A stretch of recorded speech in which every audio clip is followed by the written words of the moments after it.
I wanted to talk about the feeling of powerlessness in this reality. I think it's easy for us to feel powerless. And I want to talk about why, to be honest with you. The senses, right? Our senses convey to us that everything's separate from us. My sight, I can see things and I can walk towards them, I can run towards them, I can reach out and touch something, I can feel things. But those senses aren't giving us the entirety of the picture of reality. It's only giving us a glimpse, right? So the space between myself and the wall is filled with something. It's filled with a substance living and breathing. It's alive. I can't see it on this level of reality because my senses aren't allowing me to see it. The higher I raise my vibration or the vibration of my consciousness, the more I'm able to see the ties that bind myself to the wall, so to speak. So in this reality, the feeling that I don't have any power is easy to feel because, again, it feels like I have to go out there to do something or go out here to achieve something when that couldn't be further from the truth. The field of consciousness that pervades everything, I'm connected to inseparably. So my emotions, my feeling, my imagination is connected to this field. So when I think, feel, and express myself, I literally change the atomic structure of the so-called material world around me. Yeah. Most people don't have this understanding because, again, we believe what our senses are trying to convey to us. I believe that the wall's over there. I believe that the car's over there. I believe everything that my senses tell me. But even with scientists, scientists have already studied what I'm telling you, right? I'm not telling you anything that the scientists haven't already discovered within themselves, right? Okay. Scientists have already said that our senses aren't conveying to us the fullness of what reality is trying to show us. So if you do believe the senses, then you're not really believing what reality is. And how can we go beyond those senses? Meditation is important, right? Why? Meditation brings the senses inwardly, senses that are always outwardly directed internally so that you can sense and feel what's really happening around you. That the senses are being projected outwardly into a world that you think is material, but it's not. So, how does the matrix use us and use these senses to keep us bound? If you think that the world is out there apart from you, you're always going to be looking into the world to figure something out. When the world's really a mirror of your mind. If the world's a mirror of your mind, then you have to go within to figure out what you've been projecting outwardly. Once you figure that out, then the world will bend to your whim. Until then, you'll be constantly chasing a ghost. You'll be chasing people, places, situations, circumstances, events, money. And the matrix is banging on you to do that. They want you to do that. They need you out there chasing. Because when you stop the chase, you start to go within. You start to realize that there's nothing really out there. Everything that seems to be out there is literally within you. To identify powerlessness, it's really an internal thing, to be honest with you. When you feel as if there's something apart from you that has power over you, that's automatic. That's an automatic sense of powerlessness. Let's say, for instance, money. You think money has power over you, but it's the energy that you give money that gives money the power. And humanity collectively for thousands of years has been giving money the power. We've been saying that money is the power when it's really just a means of exchange, right? So it's always been an internal thing and an internal dialogue for myself personally, right? So if I feel like anything outside of me, my goals, my dreams, whatever it is an external force or an external reality that needs to be chased, that's a feeling of powerlessness. I'm leaving myself behind. I'm chasing something. I'm looking for something. What are you really looking for other than the sense of feeling whole within yourself? So when you speak of powerlessness, I think about source. I think of lack of source. I think of lack of awareness of what it is to be connected to that which gives power. I believe that when you know something to be true, the power in that alone is what you are connected to. And if you don't have that awareness of that connection, it's just like a power cord and a power strip connected to electricity. If we're all electrified and we're all electricity, that which is without cannot function. So your powerlessness comes from what you don't know you are connected to. You don't know what you are.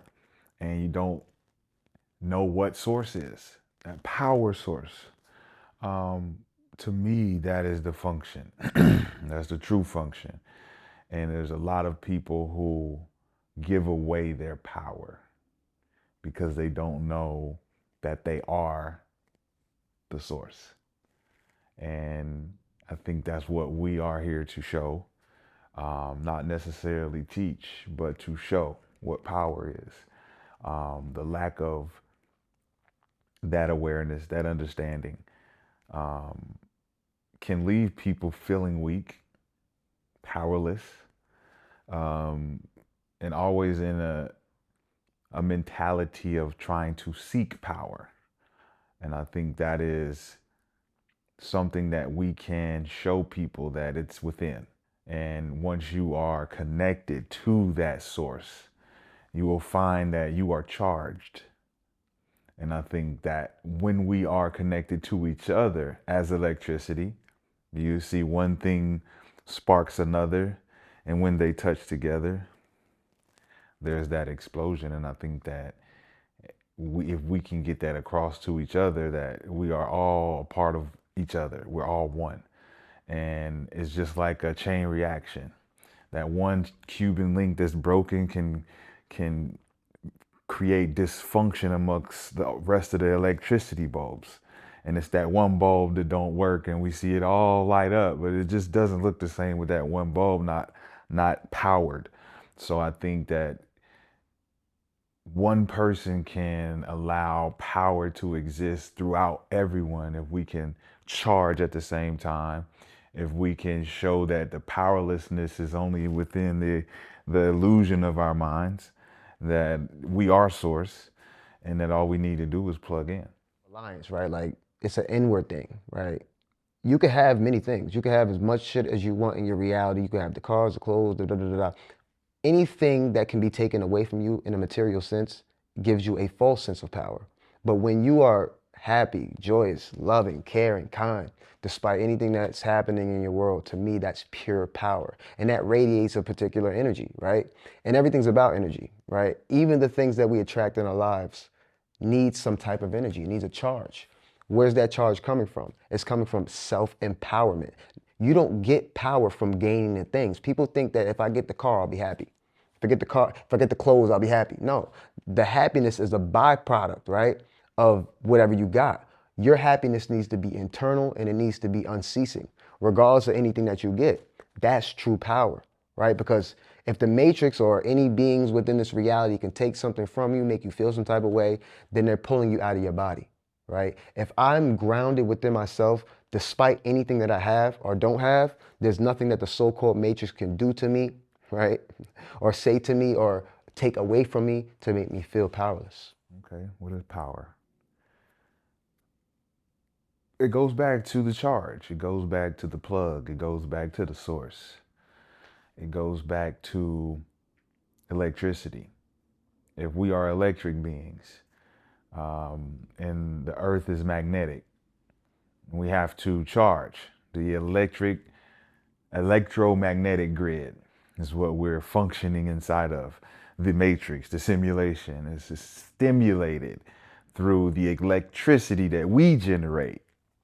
And think about the generation of all of this that is being magnetized through one another. And if we are functioning as beings that are not pushing our electricity inward and we're pushing it outward, you got to think about what's the use of the power?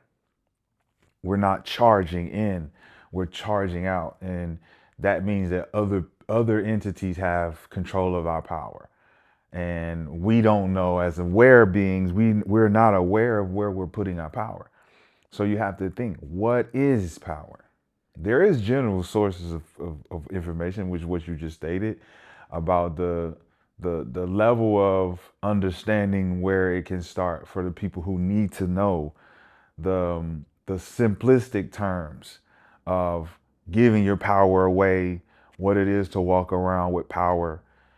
But you dig a little deeper into the not necessarily scientific, but the spiritual aspect of power from charge, atoms, electrons, neutrons, protons, photons, and you try to figure out how this electric charge gives power. Think about how you're triggered. Do you think that gives power? Think about how you respond and react. Isn't that a source of power? You charged up. Boom. You're given a power, you're given a charge, and your output is electric. So I think that when you identify and understand what power is, it's always this charge. It's always this buildup. It's always an output. So if we can understand that the power lies within and it comes from within, and that within is the source. That source is here. It's within you. And you have to put that source somewhere. And if you believe that putting that source outward is the answer, that's when you become powerless. You're giving your power away. You have to learn to absorb, embrace, and not react. Response is the best form of harnessing your own power, because people want to trigger you. People want to figure out how to get that power out of there. That's the whole point of source. Be the source, harness your power, control it, be aware, and you'll be able to do what you want. I mean, we was talking about power, and you touched on some key points, some fire points. And when you was talking, I got a download, and I was like, power is relative, right? Power is relative to what people think is power. So if everybody is outwardly directed in regards to money being power, then whoever has the money has the so-called power. But the only reason why that's the power is because everybody's energy is going to that direction. But that doesn't change the fact that energy can generate and manifest things. So energy can generate and manifest money, right? So is money really the power, or is the idea of money the power, right? Or is money energy? Right, right, right, And that's an energy exchange. right. Isn't money infinite? Absolutely.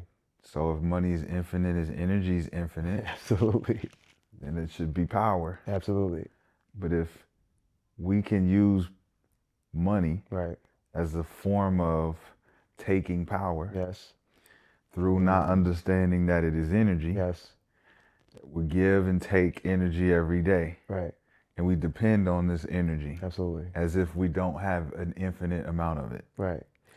So if we're Yeah. trapped in the infinite loop of Yes. not knowing that money is nothing but energy, Yeah. and we're never without it. Right. Absolutely. And it begs this idea that we say everything is everything, right? So if we say one thing is this, like money, like we'll say a coin, for instance, this is what you need, but everything is everything. So it goes right back to your point that everything's energy, including the money. So if I could begin to perceive money as energy, then I will have an infinite supply of it.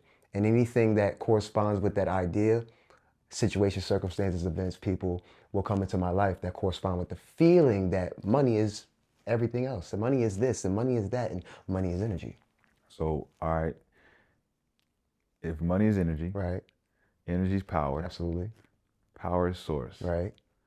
means money is source. Yes. So if you're connected to the money, you're Yeah. connected to the power, Yes. connected to the energy, Absolutely. you got money, Right. you got source, Yes, you do. you got energy. Of course. So nothing's ever really separated except for your mind and your awareness to all of those things Right. and those aspects Right. connected to each other. And it's I think it's a highly intelligent thing to sought after, Yeah. to understand that people can separate energy and money Right. and say, if you don't got no money, you broke. Right. But guess what? You kind of are, Yeah. but you're not broke in the sense of not having. Right.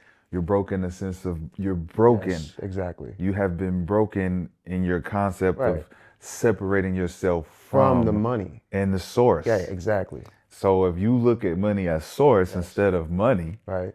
you look at money you look at money as source instead of energy, Yeah.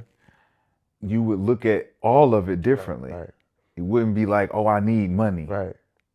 I think people are also see these concepts that we very intellectual concepts and spiritually based concepts, but most people look at it like, Well, I got to go to work and get that. I got to do this and get that. In a way, but only if you believe that, right? Because there's different ways to make money. People make money in infinite ways, just like money's infinite. There's infinite ways to make money. There's infinite ways to be able to bring money into your life.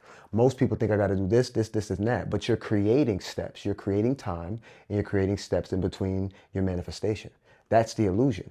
If you believe that you are one with money, then your life will correspond with that idea. And somebody will call you, say, hey, I gotta do this, will happen. Things will happen, what we would call synchronistically or serendipitously, to bring that money into our lives. Well, there's a guy on the internet right now explaining different concepts of thought processes. Yes. And those thought processes are that scarcity creates poverty. When money is infinite, because it's energy and because it's source, then the only way society can function is for those who believe that without money, they will be impoverished. And that those who have money will be more well off because they have the energy. So when you look at scarcity and you look at infinite, if you are without the infinite source of energy, you are impoverished. Absolutely. You feel poor. Right. You feel poor. So if you feel poor, then what do you have to do to feel rich? Work. Yes. Ooh. So if you're working, then you're working towards being not poor. So if you are infinite in all of these things, guess what we wouldn't do? We wouldn't work. We wouldn't work. Society wouldn't function. Absolutely. So if you talk about monopoly and the source of all things being one, you hear people say who? The powers that be. They have us doing these things, but you have a choice to do those things. Right. And if you feel scared going out of your house, not working, in order to pay bills, to get gas, to go to the store, to buy this, to buy that, they've put prices on these things that you need. Right. So it goes back to feelings then, right? So if I can make you feel as if you come from the hood, like we come from the hood. So most people from the hood, their ideas of money it comes straight from lack, fear-based ideas. I have to do this in order to do this. If I don't do this, then I won't have this. Fear, fear, fear, fear, fear. Most people that are rich or have a wealth of money, they think in abundance. They don't fear spending money. They don't fear getting money, right? Even people that are impoverished, they don't only fear not having money, they fear when they have the money. Like my grandma used to say, this money's burning a hole in my pocket. What's the energy that's in your body that's making you feel like you gotta spend this money, right? It's like almost like you don't feel worth, or you don't feel worthy enough to have the money. So when you get the money, it's like, I got to get this out of my pocket, almost energy. So we're in this like circular loop of fear and having feelings thrusted upon us to keep us in this idea of impoverished thinking, right? As opposed to wealth-based thinking. I think it's more word magic than it is anything. Right. The word magic behind things like money and love and success. Right. Are all things that drive people's emotions towards things that don't actually exist. Absolutely. So if we talk about the existence of energy and the infinite of it and the source of it, you wouldn't need to identify it to exist because it's not going to explain its existence to you. It just is. It just exists. So if we have a barter system on sharing and exchange, then what would be the need for money? Right. It would just be a word that now dominates our scarcity system. So it's the same with love. If I didn't have the word love, then how would I share it? Absolutely.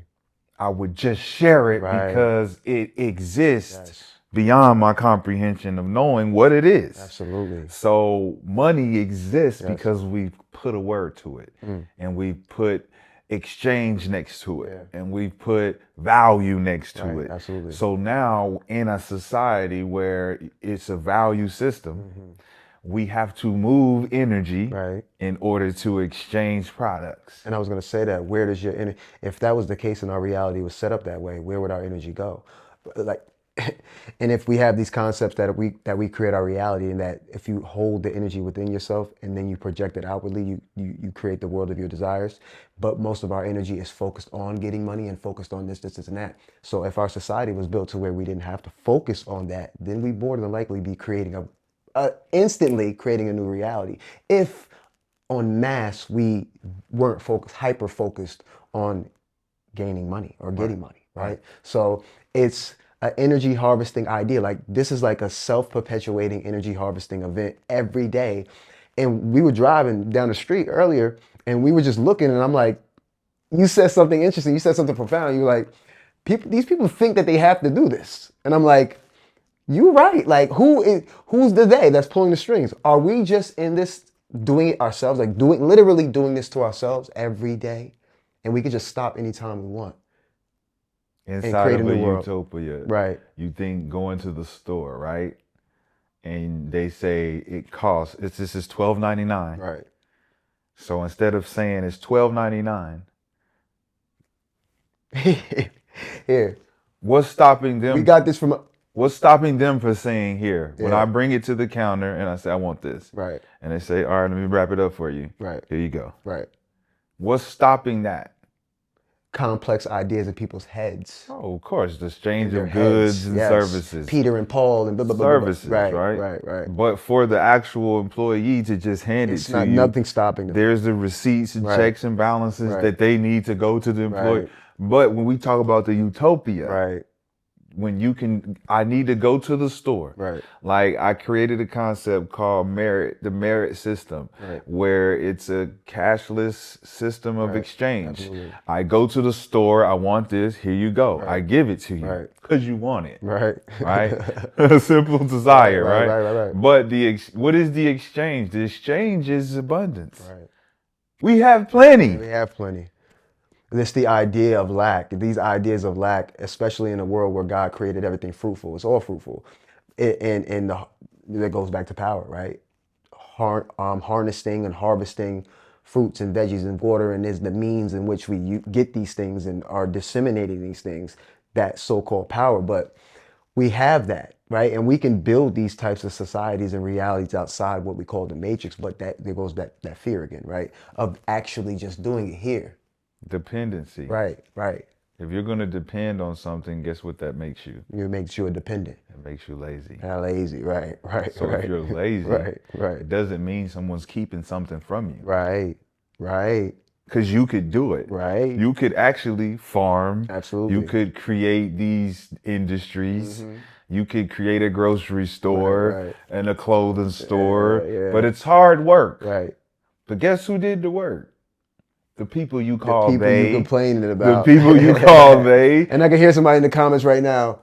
Yeah, well, you could work too. All right, we know. But it's beyond that. There's concepts that overlay that you got to work. No, this is a society that was built on work, but we are emerging. This is why we call it ascension. We're emerging to a higher degree of They thinking say and being. labor. What is labor? Goes Right. back to the ancient text, what labor is. Right. That's work. Absolutely. But to bear fruits of your labor Right. means you were working for the result. Absolutely. So if the result is the fruit, Right. and your labor is going in the backyard, digging and putting the seeds in the ground, Right. that's planting. Right. I have to now wait for the results, The and now harvest. this is my results. Right. That's hard work. That's patience. That's something you have to sit around Resilience. and it's resilience, Right. perseverance. Perseverance. A lot of people have forgotten that the awareness between all of these dynamics come from putting in the work. Yeah. And a Yeah. lot of people want the work done for them, which Absolutely. is what the system is there for. It's just like if people think about the welfare system, Right. I'm going to give you shit for free Right. in order for you to vote for me. But I've created a system where you can be dependent On me. and I can take it away from you. Anytime I want. And now you need me. Absolutely. That's the system. That's not source. Right. You're not being the source. Absolutely. Someone else is being the plug for Absolutely. you. Wow. Remember what the plug is. Yeah. You know, hey, I got the plug. I got the plug. Are you the plug? You're the middleman. You're not the source. You don't got the product. Right, absolutely. You're not the manufacturer. Right. You're not the distributor. Right. You should be all. Right. So we're giving The internal work too, which is necessary to connect to that source that we're talking about, right? Like, what are your thoughts on that? I think that when you talk about freedom, Right. it's free to connect. Right. I think connecting to that power line that gives you the infinite abundance of all things is something that you willingly have to adjust your frequency, your vibration. A lot of people don't like these words because it make you seem like you're a little too above people, but it's what is true. Right. So when you connect internally, you start to feel how the matrix, the simulation has tricked your awareness to think that you need to depend on other things. And I've found that the internal side, when you can connect to seeing things clearly from all different perspectives, and you listen to this side, you listen to that side. You don't cling to one side or the other. You don't grab onto it and hold onto it like I believe this. Right. And that's the thing, is belief is the thing that takes you away from learning. Absolutely. I believe this. I'm set on this is what I think. Yeah. But do you know it? Right. Did you experience it? Absolutely. Is it a part of you now expression, which something that you know? Right. A lot of people confuse that with what needs to be seen and experienced. So absolutely. Internally, you have to adapt to knowing what that awareness is and how you can navigate not clinging to your emotions, seeing things from all perspectives, and really just being an open learner to all of and I think, to your point, becoming unshakable almost, right? Our senses, we're always feeling things. Like we get pulled and pushed by people, friends, family, life, responsibilities, all that. If you can do that internal work for real, and when we talk about internal work, we're talking about our, like you said, our feelings, our emotions, how we react to life, how life reacts to us. And when you do that internal work, you become unshakable. Like, things can happen in your life, but you're not moved by it, right? That's that poise, that peace, that presence that most people don't have, right? When I'm in your presence, I feel that, right? When I'm in the presence of most people, I feel a sense of anxiety because the world is pulling them and they're allowing the world to pull them. So if you're not doing that inner work, meditating, contemplating, digging deep within yourself, the subconscious thoughts that you think about yourself and life, if you're not doing that work, the world can easily pull you. And that's when we start talking about the matrix and money and jobs and you feeling like I gotta do this and that. You're not poised. You're not in your own presence. You're not connected to that source, like you said. 100%. Right. That's church, man. Ain't too much after that. Yeah, absolutely.